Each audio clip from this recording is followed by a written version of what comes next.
जनता से कांके 20 से मैं आग्रह करूंगा, अपील करूंगा कि मेरा चुनाव चिन्ह बिस्कुट छाप है, क्रम संख्या 6 है। आप जितने भी जनता है, वोटर्स हैं, सारे जनता से मैं अपील करूंगा कि मेरा चुनाव चिन्ह बिस्कुट छाप पर मुहर लगाएं, मेरे हाथों को मजबूत करें और मुझे अपना बेटा, अपना भाई समझ के मुझे मेरे हाथों को मजबूत करते हुए मुझे काम करने का, आपके साथ सुख दुख का साथी बनने का एक अवसर दे। मैं आपका सुख दुख का साथी बन के रहूँगा। मीडिया से बातचीत करने के लिए बहुत धन्यवाद।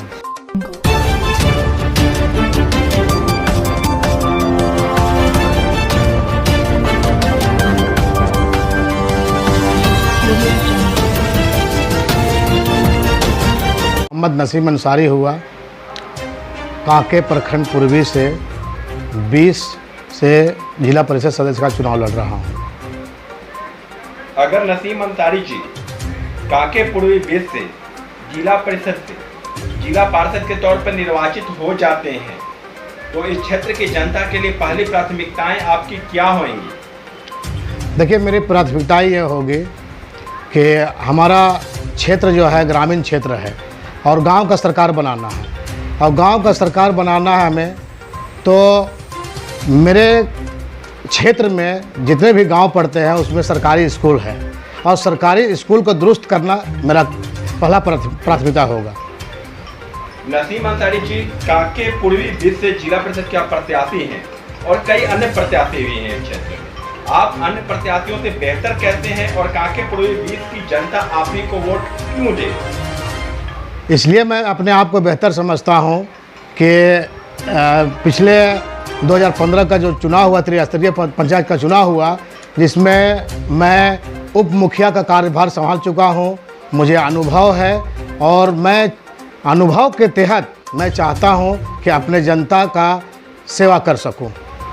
नसीम अंसारी जी कांके पूर्वी 20 से जो निवर्तमान जिला पार्षद है, क्या आपको लगता है वो जन आकांक्षाओं पर खड़े नहीं उतरे हैं? देखिए, उनका तो अपना कार्यकाल रहा और हम लोग भी देखे कि जो पूर्व में जिला पार्षद रहे, परिषद के रहे, सदस्य रहे, उनका वैसा कार्यकाल नहीं रहा जो कि संतोषजनक रहा।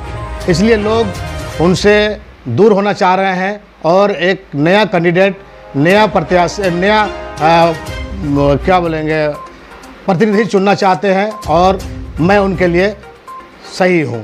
कांके पूर्वी 20 से अगर नसीम अंसारी जिला पार्षद निर्वाचित हो जाते हैं तो महिलाओं के सशक्तिकरण के लिए, महिलाओं को संबल बनाने के लिए, महिलाओं को आत्मनिर्भर बनाने के लिए, युवाओं के लिए उनकी क्या योजना है? देखिए, आपने पूछा महिला और युवा।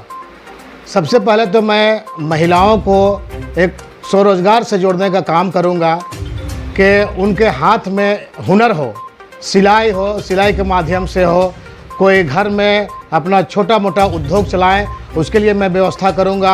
और युवाओं के लिए मैं करना चाहूँगा कि युवा वर्ग जो अभी पढ़ लिख के बेरोज़गार हैं, उनके लिए रोज़गार कैसे मुहैया हो, इसके लिए मैं कोशिश करूंगा कि उनका रोज़गार कैसे सुनिश्चित हो जाए।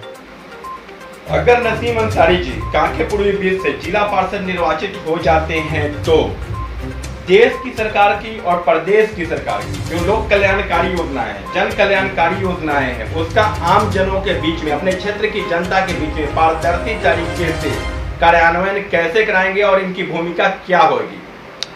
देखिए, केंद्र सरकार और राज्य सरकार का जो योजनाएं हैं, उनको मैं चाहूँगा कि अपने क्षेत्र, मेरा क्षेत्र 20 कांके प्रखंड पूर्वी 20 से के जनता को मैं केंद्र और राज्य सरकार के जो योजनाएं हैं उनको अपने क्षेत्र के जनता को ला के दो और उससे लोग लाभान्वित होंगे। आप नसीम अंसारी जी ये बताइए कि कांके पूर्वी 20 में आम जनों की मूलभूत सुविधाओं का अभाव है या नहीं?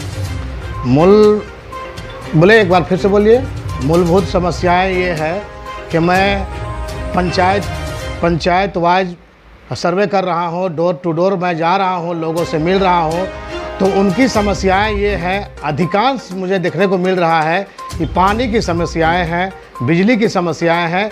मैं चाहूँगा कि मेरा क्षेत्र का जनता को पानी और बिजली का सुख सही से हम दे पाएँ।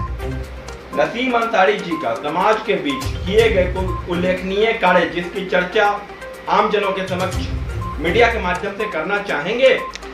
मैं समाज में रहता हूँ, समाज सेवा करता हूँ, हर लोगों का, हर जाति धर्म के लोगों के साथ सुख दुख का साथी रहता हूँ, सुख दुख में बढ़ चढ़ के हिस्सा लेता हूँ।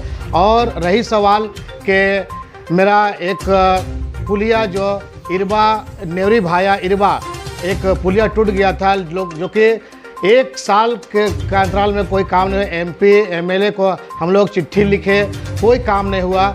लास्ट में श्रमदान से हम लोग खुद से श्रमदान करके उस पुलिया को कच्चा बनाने का काम किया और उससे लोग का आवागमन हो रहा है। और एक लोग को 3 किलोमीटर आना जाना करना पड़ता था, वो आज शॉर्टकट में हो गए 1 किलोमीटर में आ गया है। और वैसे देखें तो मैं जनता के बीच में हर समाज का चाहे कोई भी त्यौहार हो, मैं होली में शामिल होता हूँ, मैं रामनवमी में शामिल होता हूँ, मैं ईद, यानी जितने भी त्यौहार हैं सारे लोगों से मैं मिलजुल कर एक त्यौहार का आनंद लेता हूँ और लोगों को बधाइयाँ देता हूँ।